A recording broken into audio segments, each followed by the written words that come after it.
Hello everyone, welcome to commerce concepts by Harsh. तो आज के इस वीडियो में हम एवोल्यूशन ऑफ मार्केटिंग के बारे में जानेंगे। तो चलिए शुरू करते हैं। तो जो मार्केटिंग का एवोल्यूशन है वो इन फेसेस से होकर गुजरा है। सबसे पहले था बार्टर एक्सचेंज सिस्टम जो 1800 सन से पहले था। उसके बाद आया production era and product era जो 1800 से 1920 तक था। आफ्टर देन सेलिंग एरा आया जो 1920 से 1970 तक था। After then marketing concept era आया जो 1950 से 2000 तक था। जब सेलिंग एरा चल रहा था उसके लास्ट में मार्केटिंग कॉन्सेप्ट का आना शुरू हो गया था। मार्केटिंग कॉन्सेप्ट के बाद रिलेशनशिप मार्केटिंग का एरा आया जो 1919 से आज तक एग्जिस्ट करता है। तो सबसे पहले हम बार्टर सिस्टम को समझेंगे। तो बार्टर सिस्टम एक सिंपल सा प्रोसेस था क्योंकि पहले मनी एग्जिस्ट नहीं करती थी, तो ट्रांजैक्शन का कोई मीडियम नहीं था। इसलिए लोग अपनी वस्तुओं को अदल बदल कर या एक दूसरे को देकर अपनी ज़रूरतों को पूरा करते थे। फॉर एन एग्ज़ाम्पल, यदि कोई किसान एक बोरी धान या गेहूं को किसी जूते बेचने वाले को देकर उससे जूते लेता है तो इस प्रकार के एक्सचेंज सिस्टम को बार्टर सिस्टम कहते थे। उसके बाद आया प्रोडक्शन एरा। तो प्रोडक्शन एरा एक ऐसा सिंपल एरा था जिसमें जो मैन्युफैक्चरर्स थे उनको प्रोडक्शन ही करना एक मेन मोटिव था। वो ये समझते थे if you build it they will come. यदि आपने कोई प्रोडक्ट बना लिया तो लोग उसे ज़रूरत के अनुरूप ज़रूर ही खरीदेंगे।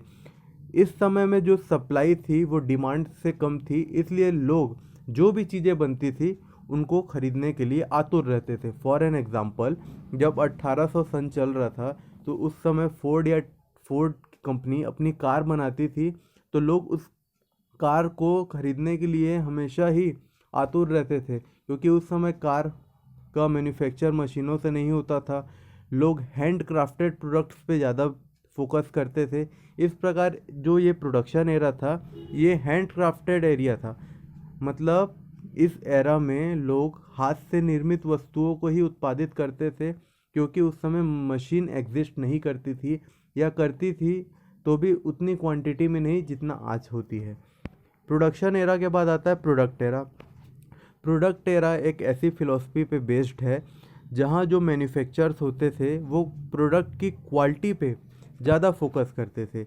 इस समय जो मैन्युफैक्चरर्स थे उन्हें ये लगता था कि यदि हमने good product with best quality product बना दिया तो लोग उसे ज़रूर खरीदेंगे। तो in this era manufacturer are focuses more on innovation and improvisation of their products. तो इस समय जो उत्पादक एवं मैन्युफैक्चरर थे वो अपने प्रोडक्ट्स को लेकर इनोवेटिव थिंकिंग पे फोकस करते थे ताकि उनके प्रोडक्ट की क्वालिटी सुधरे और प्रोडक्ट मार्केट में ईजिली बिक जाए। प्रोडक्ट एरा के बाद आया selling era. The sales era was the era of competition. Businesses could no longer easily sell their mass-made products. It increasingly became more difficult for companies to sell products to consumers. Companies had to aggressively promote their products and persuade consumer in order to sell product. जैसा कि मैंने आपको पहले बताया कि जो production era था उसमें हैंड क्राफ्टेड प्रोडक्ट था और जो डिमांड थी उसके अकॉर्डिंग सप्लाई मेंटेन नहीं होती थी, सप्लाई कम थी। पर धीरे धीरे जब मशीनों का आविष्कार हुआ तो प्रोडक्शन का लेवल इंक्रीज़ हुआ और कंपटीशन भी मार्केट में एग्जिस्ट होने लगा। इसलिए जो सप्लाई था अब डिमांड से एक्सीड हो गया। उसके बाद क्या हुआ, लोग अपने एक्सेस जो प्रोडक्शन होता था उसको बेचने के लिए अपनी प्रमोशन स्ट्रेटेजी को डेवलप करना शुरू हुए। लोगों को कैसे अपना प्रोडक्ट बेचा जाए, इस प्रकार का जो एरा था उसे सेलिंग एरा के नाम से डिफाइन किया जाता है। सेलिंग एरा के बाद आया marketing era. This is an era when the marketing department takes control. We see the marketing department help guide a companies direction. तो जो मार्केटिंग एरा आया उसमें एक मार्केटिंग डिपार्टमेंट भी कंपनी में एग्जिस्ट करने लगा और मार्केटिंग डिपार्टमेंट का काम था कि एक टारगेट मार्केट को चूज़ कर उस प्रोडक्ट को अपने सेगमेंटेड मार्केट एरिया में डिलीवर करना। तो जो मार्केटिंग कॉन्सेप्ट था वो 4 पिलर्स पे बेस्ड था: target market, consumer needs, integrated market and profitability. सबसे पहले मार्केटिंग एरा में कंपनीज एक मार्केटिंग डिपार्टमेंट को अपॉइंट करती थी। उस मार्केटिंग डिपार्टमेंट का काम था कि एक टारगेट मार्केट को ढूंढना जहां उनके प्रोडक्ट को खपाया जा सके। उसके बाद टारगेट मार्केट को जब ढूंढ लिया गया, उसके बाद लोगों की ज़रूरतों को देखा गया कि लोग क्या वस्तुओं को चाहते हैं। उसके बाद हुआ क्या, जो टारगेट मार्केट में जो लोग वस्तुएं चाहते हैं उनके अकॉर्डिंग प्रोडक्ट डेवलप हुआ। उसके बाद सारी मार्केटिंग पॉलिसीज़ जो पहले से रिसर्च की हुई पॉलिसी पे बेस्ड थी, उनको कस्टमर से इंटीग्रेट कर दिया गया। इस प्रकार से एक साइकिल डेवलप हो गई जिसमें प्रोडक्ट कस्टमर तक डिलीवर हुआ और कंपनी के पास रेवेन्यू आया। तो इस प्रकार के साइकिल से प्रॉफिटेबिलिटी जनरेट हो गई। तो इस प्रकार का जो कॉन्सेप्ट है उसे मार्केटिंग एरा के नाम से जाना गया। उसके बाद आया relationship era.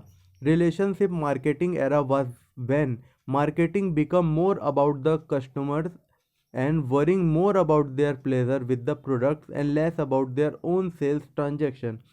Something an example of this how at fast food restaurants say thanks, see you again or have a good day after giving your meal.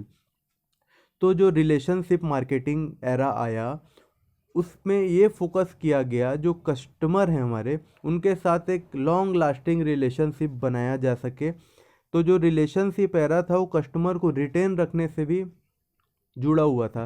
इस प्रकार के रिलेशनशिप एरा में किया क्या गया कि सेल्स ट्रांजैक्शन से ज़्यादा प्रायोरिटी कस्टमर को दी गई, क्योंकि इस एरा में यह माना गया कि कस्टमर हमसे तभी जुड़ेंगे जब हम उनसे एक हेल्दी रिलेशनशिप मेंटेन करेंगे।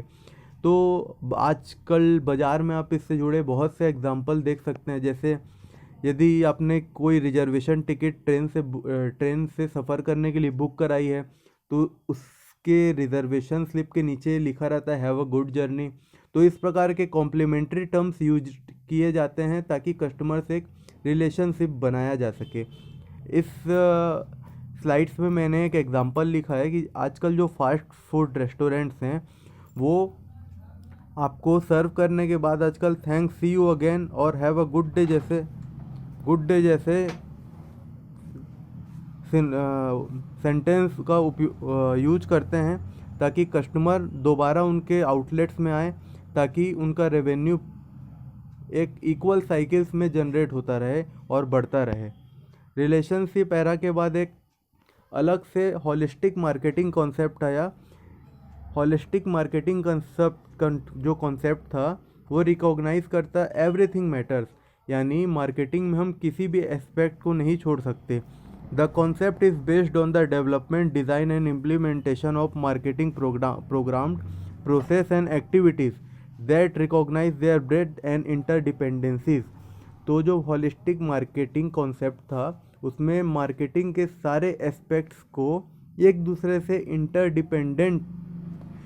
इंटरडिपेंडेंट कर दिया गया ताकि वो एक दूसरे से जुड़ी रहे और मार्केटिंग की जो प्रोसेस है वो ईज़िली एक साइकिल में ऑपरेट होता रहे, जिस साइकिल में कस्टमर की नीड्स को सेटिस्फाई करने से लेकर कंपनी के प्रॉफिटेबिलिटी तक की बातें आती है।